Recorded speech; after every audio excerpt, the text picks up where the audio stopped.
You know that rushing gush of a feeling when you're touching something supremely exclusive, expensive, fragile, and powerful and beautiful at the same time?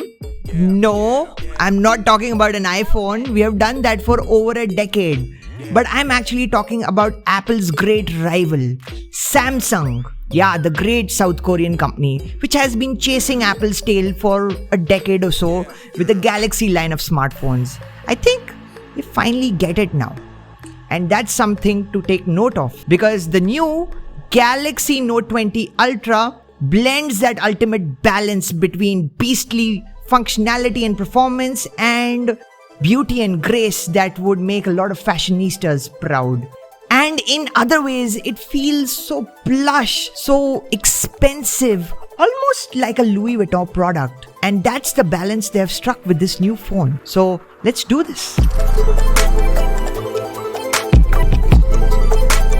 The design of the Note 20 Ultra is kind of derivative from the Note 10 Plus. It's cut from the same thread. It's a minor refinement of the same idea. But at the same time, it feels like an all-new smartphone. It feels like it's in a completely different league as the Note 10 Plus. And that happens because of this gorgeous, really expensive and plush feeling mystic bronze color. It's one of those middle-of-the-road colors which will be totally acceptable in a fully business-like environment. Yet a fashionista would want to flaunt this color. I've never seen this kind of balance probably since the original gold color that came out with the iPhone 5S. Samsung has really killed it with this color, and it feels so awesome, so expensive, so exclusive. At the same time, this finish also feels really plush because of this matte finish. It's not a smudge magnet like the Galaxy Note 10 Plus, because that used to be kind of a disaster from that point of view. This one feels really exclusive. And again, while doing so, it feels quite rigid and solid. Obviously quite a huge phone, and it's pretty heavy and it's boxy, but there's something else about it, and that's the reason why I never feel the need to put a case on it, because it's so nice. And one of the reasons I have got a bit of peace of mind about this is this phone is the first phone in the world to get Corning Gorilla Glass Victus, and that's the strongest cover glass available right now for a smartphone. It's launching with this phone, and it's on the front and back, and the scratch resistance and drop protection is a major step forward, which kind of gives me more reassurances. And yeah, no case life with this phone. At the same time, this camera cutout is also really nicely done. Yes, it's huge, boxy and prominent, but it's done very neatly. It's not that hodgepodge effort that Samsung did with the Galaxy S20 Ultra. So overall, they have really killed it on the design front.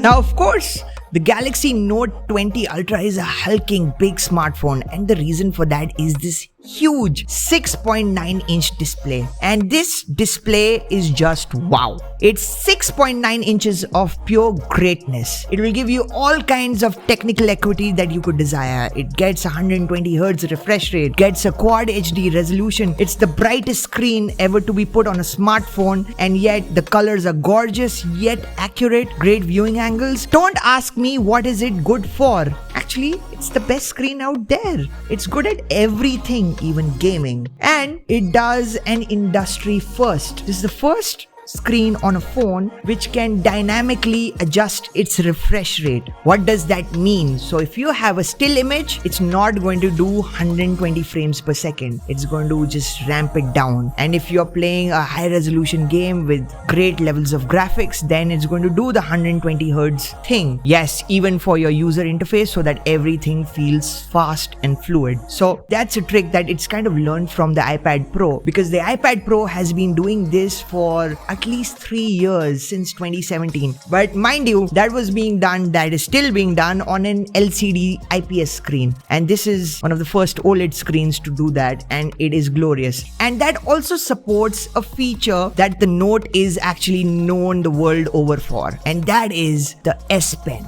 This is the reason why people use a Galaxy Note. I know tons of lawyers, architects, and doctors who swear by the Note just like people used to swear by their Blackberries and Nokia communicators back in the day. And this Note is highly efficient. Now the S Pen has got a reduced latency of just 9 ms, which makes it really responsive, almost pen to paper like. That's really handy. On top of it, Samsung has spent over a decade now refining the S Pen experience on this phone. So now you can do a ton of things using the S Pen and its button. You can almost use this pen like a wand, like Gandalf would use his wand on some creatures.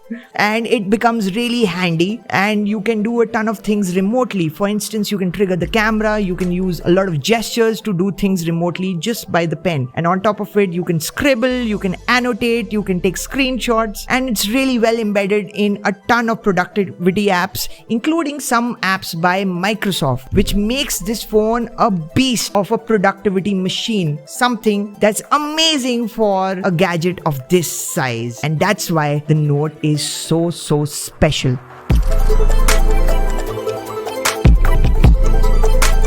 Now, people have been really concerned about Samsung's cameras of late, especially in their top-level Galaxy line of smartphones. Earlier this year, they launched the Galaxy S20 Ultra, which had this insane 108-megapixel camera coupled with 100x space zoom. The figures were completely whacked out, but in use, the phone was a bit of a disaster. There were loads of autofocusing issues, and Samsung had to work really hard to push out a ton of software updates. The good news is the Note 20 Ultra has none of those issues. It has all the learnings that Samsung has gathered over the year, and all of those learnings seep into this phone. And it needs all of that learning because it's using the same 108 megapixel sensor. On top of that, Samsung has pared back the zoom levels to just a humble 50x, but I'd wager 50x is going to be plenty for a peeping Tom. On top of that, you also get one of the best wide-angle cameras that I've seen on a phone,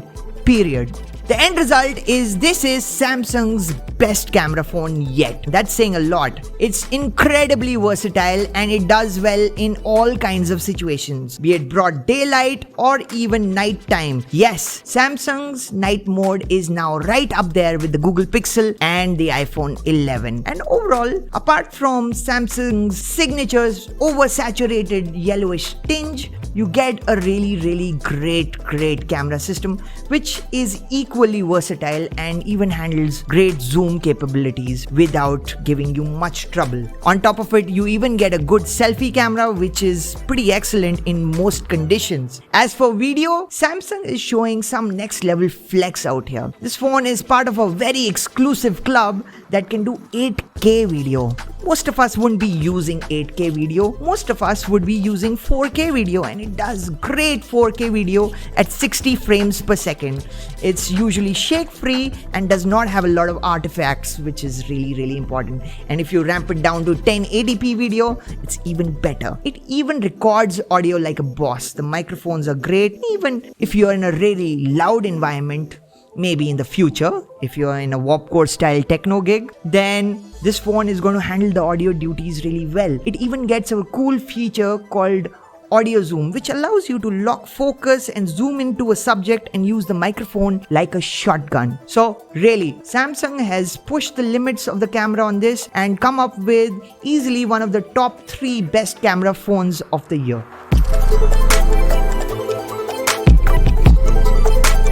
Doing 8K video is really processor intensive. So is doing great 4K video at 60 frames per second. But this phone can do it. And the reason for that is it's really tanked to the brim. It gets Samsung's Exynos 990 processor, which I know a lot of people cringe about.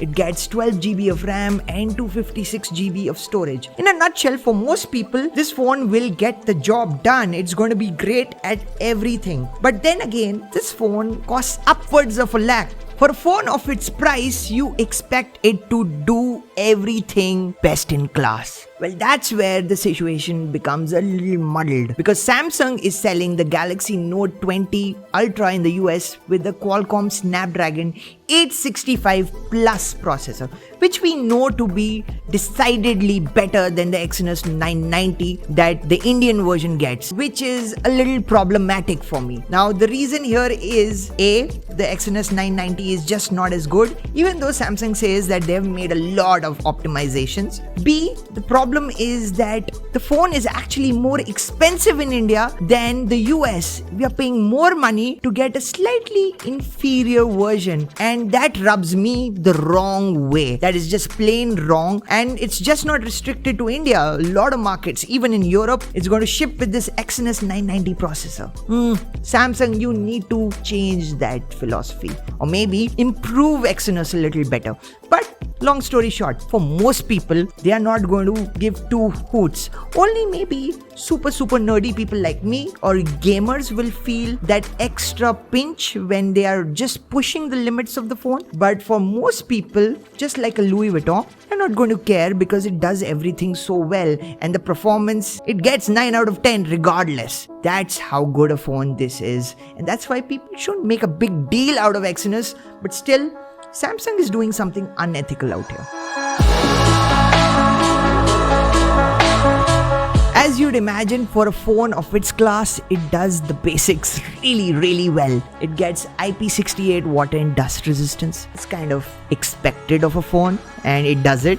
Thank God, no skimming out there. The call quality is excellent. I've used it on a Jio SIM and it was just superb. I had no issues at all. And the battery life, despite the battery not being very large for its class, is really superb. I've been clocking around 7 to 8 hours of screen on time on this, and this is a phone with a hulking 6.9-inch screen with 120 Hz refresh rate. I guess the dynamic refresh rate is having a huge impact on the battery life, which is a great thing because the battery size itself is just 4500 mAh. It's pretty standard issue. It's pretty 2019 or 2018, but still this phone will last me through a day and then some more without running out on me. At the same time, it charges pretty rapidly. It gets a 25-watt fast charger, and it also supports wireless charging and wireless power share. So I can charge other gadgets, including this iPhone,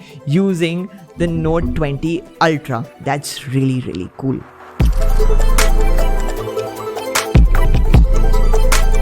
At the end of the day, the Galaxy Note 20 Ultra achieves this brilliant blend of a balance between beastly performance and beauty that will really awe and shock fashionistas. Not many phones can claim to do that, while also additionally providing all the frills that you are used to from a Samsung phone or an Android phone. It has all the technical greatness that nerds really gawk upon. And it does this in so much of style. And that's why I won't really judge this phone just because it's a technical marvel. I would actually judge it on the basis of what all it can do, how it makes you feel special. And it's almost like a Louis Vuitton product, but at the same time, almost like a Swiss Army knife. You know what? It's a Swiss Army knife by Louis Vuitton. That's what the Galaxy Note 20 Ultra is.